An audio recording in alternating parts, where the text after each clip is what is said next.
Happy Friday! Yay! Or as I like to call it, Friday. Friday. Ooh, I like that phrase. How is everyone? I hope you're all having a great Friday. How are you, Debs? How's your day I'm going? good. It's been a good week. Yeah, I been a believe. busy, but it's been a good one. I saw your post actually on LinkedIn at what we've achieved. It's like, yeah, I think it's important, isn't it, to take a moment to celebrate those achievements. And Yeah. I don't know, anyone watching, I hope you guys do the same, that you have to celebrate those little wins, whether it's just getting something that's like a task that's been hanging around for a little while or something bigger, then Yeah, it's so easy to get bogged down with everything, isn't it? Without taking a step back and being like, actually, do you know what we have done? And I think we had a couple of really good wins this week, so I'm very happy. Also, very excited. It's Easter next week, so yes. yeah. Yay! We're going to have an egg hunt in the house. The Easter Bunny always has an egg hunt in our house. What about you? I'm off to London with the Yeah. hobby. And, London, baby. London, baby. So yes, doing that, and then I'm off to London again on the Sunday to watch the Harry Potter and the Cursed Child with my son and my nephew. So yeah, it's a very London feel weekend, but I don't mind because I love London. London, baby. Yeah, no, that sounds really nice. And yeah, we are closed. Stebbington is closed from Friday to much of the Monday. Yeah. Because we believe in taking breaks. Yes. And what I mean to our millions of tens of fans, what do you do? Do you take bank holidays off? I was in a really interesting network meeting earlier with Circle Network, so shout out to them. And basically, I was asking, like, do you take bank holidays off?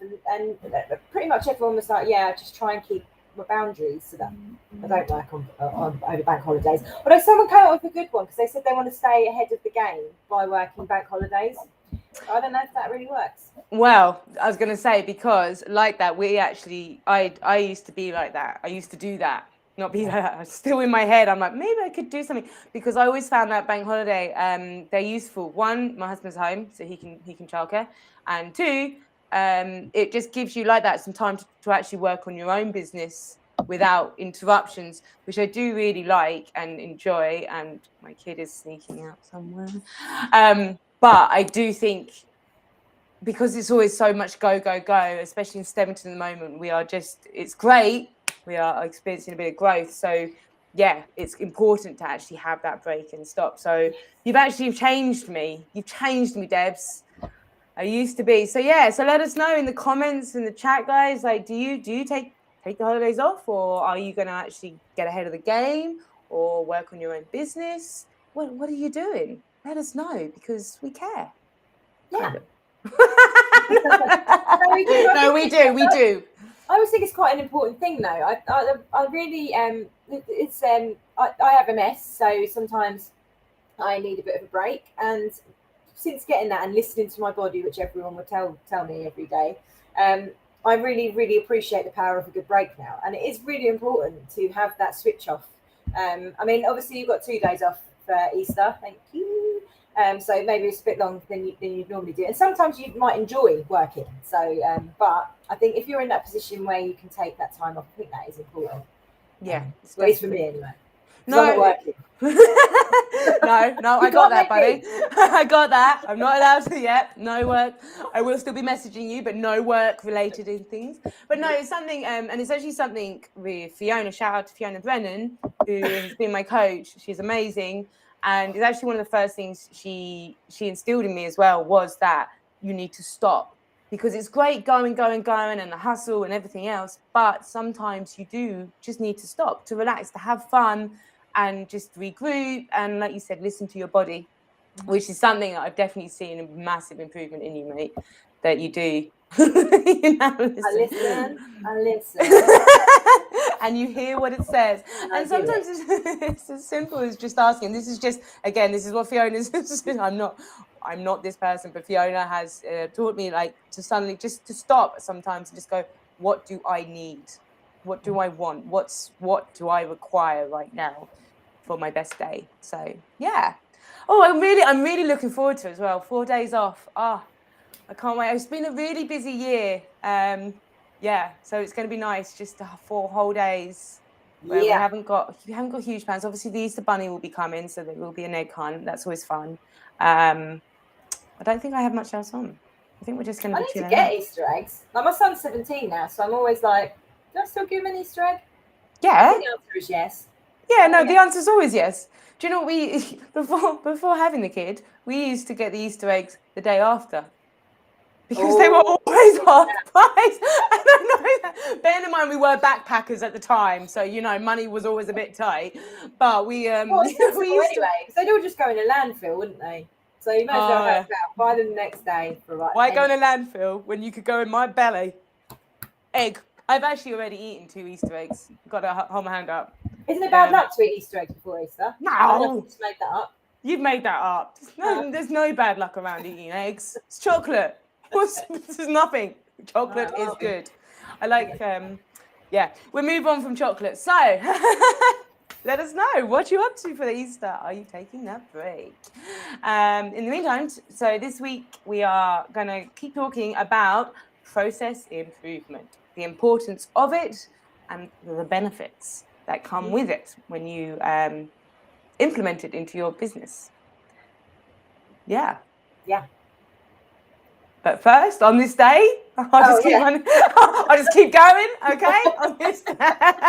Sorry, mate. It's all right. I didn't know it was supposed to be me. I was supposed to say anything. But I can do this on this day because sadly, on this day, Picasso died. It's true. He was a great man. And I looked it up because I knew he had obviously he's famous. He's a famous artist. But I did actually learn that his best known work is called Guernica, which is also really his best known, but it's actually the most Google searched painting in the world. Guernica, yeah, and that is how you pronounce it, because I also Googled that as well. Okay. Because we know my pronunciation. Pronunciation isn't the top thing in my world. Okay, I've never Googled that, so. Yeah, no, I feel like I really want to now, though. Check my pronunciation, but yeah, that's not that part. I'm gonna Picasso. There he is. Oh yeah, no, but on this day there wasn't much. There's not much good things on this day today, and I don't believe there's an awareness. It's got like a cool little dog. Yeah, and we love dogs. It kind of feels. It looks a little bit like how I feel before I go to sleep. Everyone now Googles that picture. It's like, oh, that's what she looks like. Get an insight into my brain. Google that painting. Good old Picasso. Yes. So process improvement. So first of all, how do you even start with process improvement? Now we have done a little. If you've been watching our series, you'll see we have spoken about this before. Because it's really important, and actually only 4%. I've had to look at my notes then. Only 4% of companies actually measure and manage their documented processes. So, yeah, which is crazy. It blows my mind. How do they function? How do they go? I don't understand. It's like people with millions of emails in their inbox. I just don't understand it. But yes, only 4% actually to do that. And I suppose a lot of people probably start off with good intentions and then it gets by the wayside, but it's really important, guys, because of the benefits. But first of all, how do we do process improvement? So step 1 is, what process would you like to improve? Are you just doing an audit, a process audit, or is there a specific task like raising invoices or processing invoices, getting payment? How does that work? Or perhaps it's the whole customer journey that you want to look at. But the first thing is, what process do you think needs to be looked at? And then it's noting down what your current process is. So this is what identifies inefficiencies, things like bottlenecks or roadblocks, or if you're duplicating work, or you might be doing something once and then doing it again later down. Do you need to do that same thing? Can you make it more efficient and more productive? So then once you've done that, you can then look at putting in a new process. So you take what you have, you see the key stages that need to happen, but maybe there's a better way of doing it. Maybe you need to swap how you do it. Kind of go through that, then you note it down, and then you test it. And I think people seem to sometimes miss that last bit because they go, well, this is the new process and this is how we have to do it. And it's like, yeah, but you have to test it as well. So you start using that new process and then tweaking as and when it's relevant to. Yeah, because it's important also. If you've got a company that perhaps has more than a few people in it and you've got different teams, as much as you're testing your own process, you've got to remember this may affect other people's processes. So something else that's definitely mentionable is getting anybody involved in that process in that meeting. Don't just do it on your own based on what you know about the company, because there may be other things further down the line or in another department that you don't know about, that if you start messing about with that and you haven't told anyone, it creates problems for them, and then there's a whole big problem. Yeah, and like it always reminds me of that example of when I worked in a logistics company and the customer service were using one reference number and the procurement were using a different one, and then dispatch were using the same one as the customer service. So because it wasn't all connected and they weren't all using the same references, it meant that when something went wrong, it was actually a bit of a hassle trying to find out at what point, and because everyone was using different references. So it's something like that as well. Just because you want to do it like that, maybe accounts, they're going, well, hang on a minute, we need this to happen for that. So you have to then go back to that process and add that in or tweak it or whatever needs to happen. But yes, very valid point. Make sure you get everyone involved and everyone's buy-in. Because it really grates on me when I hear, yeah, we're meant to do it like this. It's like, you're meant to, but you don't. An example of that. So my previous role was in customer service, and you get some people so you'd have the way that it was supposed to be done. So you'd have training notes for that process. And somebody new would come in, and then somebody would train that person, and they'd have their own way of doing something because they'd scribbled on the training notes of what they do. And then this person is now getting taught two different ways, because she's got the original training notes and then what she's been trained. And then inadvertently they end up creating their own thing too. So when it comes to suddenly having to send out the training guides or something to someone new, you've got 8 people doing it all differently. And unfortunately, of those 8 people, there's probably 7 people that don't know what what problems come along if they carry on doing it this way for someone else in another department, or so standardizing and making sure that everything is the same and everyone is running the same way is so important. It's so I think sometimes for the people that we're probably talking to a lot, that you might be smaller businesses or solopreneurs. And I will say, like, quite often I've spoken to a few people this week about this. You keep the processes in the head because it's just the one person. But what happens when you are to scale that business up? You're suddenly got more work where you've scaled. You're at a point where you can, and you're not going to have time to then suddenly start creating all the training guides, doing all the process maps, doing all of that stuff. So it's definitely something to think about early on, because you can always tweak it and that, but just get it out of your head and onto a bit of paper, because by the time you go to scale up, it's going to be too late to suddenly start training everyone and writing all the notes and writing all the processes, because it's all in your head, which is a great place for it to live. Yeah, I love brain dumping, but like that, and those talking when it is yourself, you don't have to. You don't have to make them pretty. I know I say it, like, obviously when we give them to our customers, there's always print screens and arrows, and it's all nice and lovely. But when you're doing it for yourself, for your own business, if you look at our notes, they're generally just bullet points and a flowchart. And sometimes a smiley face. Gotta have a smiley face, guys. Gotta have a smiley face. But it is important, because like you said, Debs, when your company's growing and you're expanding, you've got to be able to scale, and you've got to be able to accommodate those things, and inviting new people in and saying, well, this is how I do it. And again, and obviously continuous improvement. So when someone new comes in, it's great, I think, anyway. How I always have done it is, when you learn a new job, you learn the role and how things are done. And then once you start doing it, then you can start improving on it. And yeah. And there's so many cool little ways of doing continuous improvement, little exercises you can do. If you wanted more information on that, then obviously contact us. We can have a one-to-one and go over all the cool little tools and that you can use to do continuous improvement, because you can't just stay where you are. No, constantly moving, constantly growing. You've got to keep going forward. Constantly grow. You're going to have to continuously improve with it. So it's definitely very important.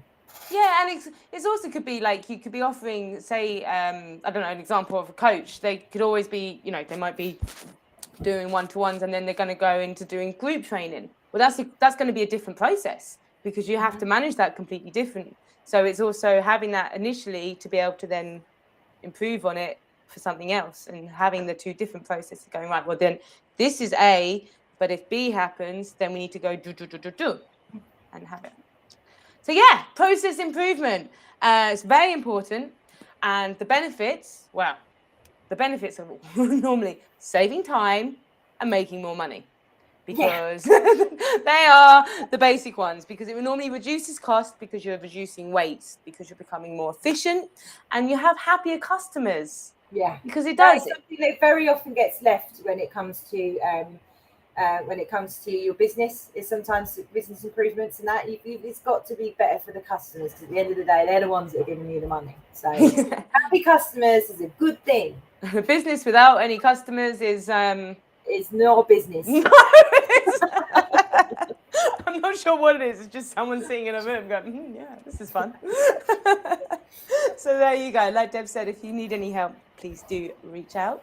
We're always up for a quick chat, whether it might just be you need a point in the right direction, or what. Yeah, we love the chats, don't we? So yeah, that's process improvement, saving you time and making you money. And that's work less, earn more. Yes, really like that saying. So yeah, and then I'm like, well, guys, anyone who's watching, when was the last time you did some process improvement? Even if it's not your job, like if you're working within a company and it's not down to you and it's just the case, but if you find yourself kind of going, why do I do it like this? Yeah. Always question it. Yeah. Always question. I spent my whole life questioning. I have no answers. I do love I love questioning things. Just to be awkward. Oh, brilliant. So yeah, that's it. Now it's on time to now this is the last round. This is the final of the acronym game. This is the ultimate acronym. We're going to come back after Easter with a brand new game. Yes, but we would love some ideas, so please do get in touch put some ideas on a postcard. It'd be great. Or email us like a normal person would in this day and age. But do you remember that though? Answers on a postcard. I used to love it. I used to love postcards. Yeah, and do you know what? I'd still send one. I mean, I haven't been on holiday properly for a while, but I still like it. But I don't even know how to now. Well, you get a postcard, you write it. No. You used to always write. You used to always write to the postman. I always remember that. No, was there not you? We'd be like, and if you're reading this, Mr. Postman. No. Okay.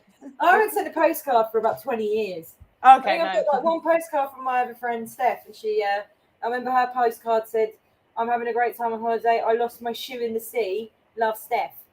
And I'm like, that's pretty much all you can fit on a postcard. Yeah, I know, but I remember doing them as a kid. You'd always have to, but like I'd go to Cornwall, so. Yeah, we go to Cornwall as well. Not exactly exotic. We once sent postcards from in Poldark Mine. Ooh! Like the most deepest post box in the world or something. And we got a picture of us doing it. And that gives you a bit more of an insight into Debs and her upbringing. Okay, anyway, brilliant. Let's do the acronym game. Okay, so yes, the last one. Last time we were drawing at 7.5 each. I got 2 points, so you need to get 3 to win. Oh. So can you do this? So the first one. We're going to draw. I bet you any money we draw. Well, you're definitely going to. Oh yeah, you're definitely going to get 2, I reckon, because I'm not going to lie. I did kind of run out. I kind of ran out. So first one is FOMO. Fear of missing out. Yeah, obviously. FOMO. The next one is RAM. What does RAM stand for? Probably should know this. How much RAM does your computer have? Oh, I should know this because when I was buying my laptop. I don't know. Not even gonna have a guess. No. Okay. Random access memory. Yeah, I wouldn't got that. No. Well, I had to try and make it a little bit difficult for you. That's all right. I should know that. I actually did see one I of the have other. just written it down though for some reason. Like I'm never going to go back to my notes. Like, what was RAM again? I've just literally just written it down.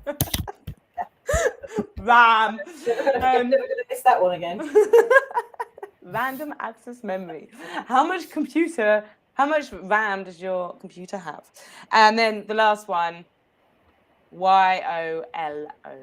You only live once. You knew that was going to happen. So they were drawing the same brain. Yay! Yay! Oh yeah, I feel like I probably could have made a bit more effort. I couldn't think of one, and then there was you one... could have made a bit more effort because you found them whilst we were getting ready for this for the sleep. Why is it he like always barks at like literally the same point? Because he's going, wrap it up, kids, wrap it up. It's behind his little paws, like. Oh, who was it? There was a TV program where they had the little paw and they kept using it. I really like that idea. I can't remember what that was from, but he like put the little paw and put it in. Oh, anyway, right. So yeah, thank you for sticking with us. Did you get RAM? Let us know. Otherwise, there's in Stebbington. We can't help you with your work-life balance, but we can help balance your work life by delivering efficiency with a smile. Yeah. So whether you're looking to make all your operations more efficient, or you just need a power hour to get a specific issue or query across the line, or perhaps you're just looking for a point in the right direction, then we can help. Contact us at admin@stebbington.com and we'll make all your dreams come true. No, really, that is over-promising there. Don't promise that. Definitely I'm over-promising that. But we can definitely help you make your processes more efficient and just help you just enjoy it. Enjoy having a business. Or like the client, or like our client this week who was saying, she was demotivated and she feels a lot more motivated now with her business because she's had the Stebbington touch. Well, that sounds weird, but yeah. we've come in, we've helped her, and so now she's kind of a bit more like loving it again, and that's important. I think if you don't love your business, then what's the point? So on that note, guys, thanks for watching. So moving on, we can't change your life, but we'll help. Have a great weekend. We're not here next week because of Easter, so we'll see you in 2 weeks. Yeah, with a brand new game. And a brand new attitude. No, I like our attitude. We have a great attitude. We're keeping the attitude, guys. All right, over and out. Have a good one.